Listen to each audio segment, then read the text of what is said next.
Let's talk about it because, for being honest, it's been a really hard last 2 days when it comes to being a Reds fan. But you know what? It's the beginning of the season. It's a long season. We'll get it going. We'll get it crushing. But we lost the last 2 games, 1-0. After starting off with a beautiful 14-3 win to start off this series, we end up 1-0. But Ellie De La Cruz, and I don't think I could play this whole clip because, MLB and stuff. But I'm going to try to get away from this here. Look at that foul ball catch. I swear, Ellie De La Cruz, man, he's been doing everything. He's really been doing everything. Once we gave him that torpedo bat in the beginning of this series, man was cooking.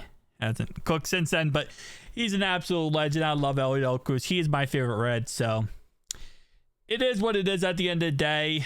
Hunter Green was fighting Lake Krantz post game. Says he's happy with how he started. The offense will come. Again, I got to keep in mind, I got to do this mental check here. It's a 162 game season, and things are going to get fixed as time goes on.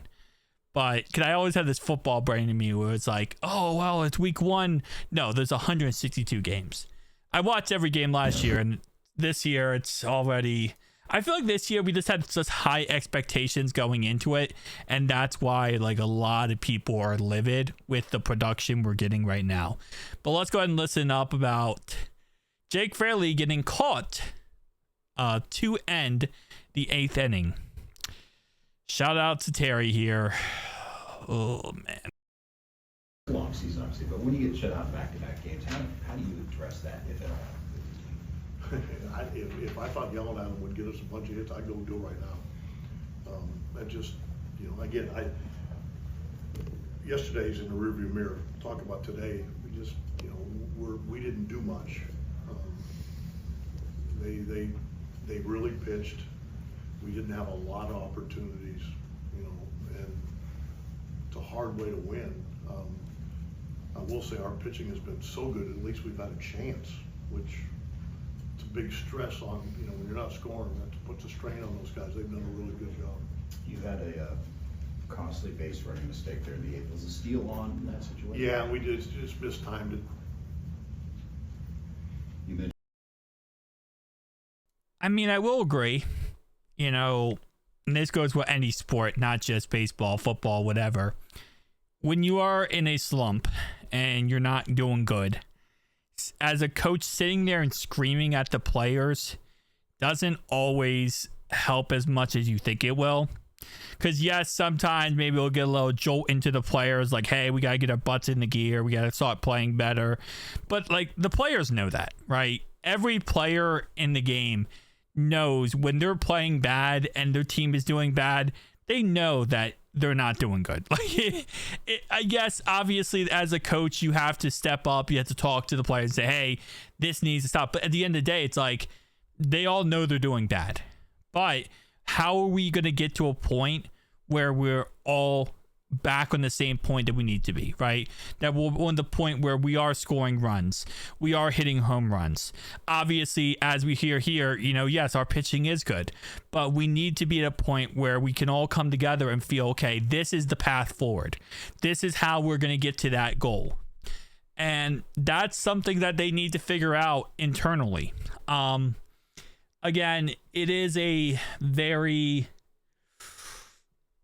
Yeah, again, I watched every single game last year, 162 games, and this is the frustration that I feel like we felt last year.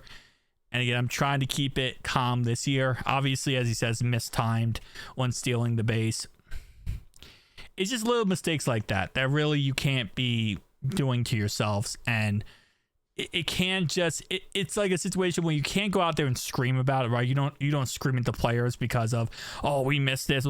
But it's a learning tool, right? It's the path forward of learning, okay, this is what we did, this is where we messed up, and this is how we're going to get better. If you don't use it as a way to learn to get better, then you're never going to get better. But same time, you can't just brush it off like, oh, we just mistimed. It happens. It happens. No, why did you mistime it? How are we going to make this not happen in the future? And obviously it's baseball, okay? At the end of the day, again, 162 games, you're going to make that same mistake again, right? But we need it to happen less often. We need to correct it as much as we can. As a team, that's the best thing you can do overcoming this crap, is correcting the little things you can correct. And as he says here, yes, every little thing matters. It does. One little mistake can cause a huge issue. I mean, I think about the what's it called? The first game, opening day versus the Giants. We're top of the ninth, 2 outs, 3 balls, 2 strikes. Guy fouls it like 7 times in a row, it felt like. If we get one more strike, we go into the bottom of the ninth, game's over. We win. Instead, we let him hit a home run. Actually, no, it wouldn't be game over because it was tied at that time. It was 3-3, excuse me. We strike him out, game over. Or we go in the bottom of the ninth, we're tied. We either go to extra innings or we could potentially score 1 run. It's little things like that. It really is. So we just need to get our offense going. Feel like I could be saying that about the Bengals or this, but last year Bengals were actually really great offensively.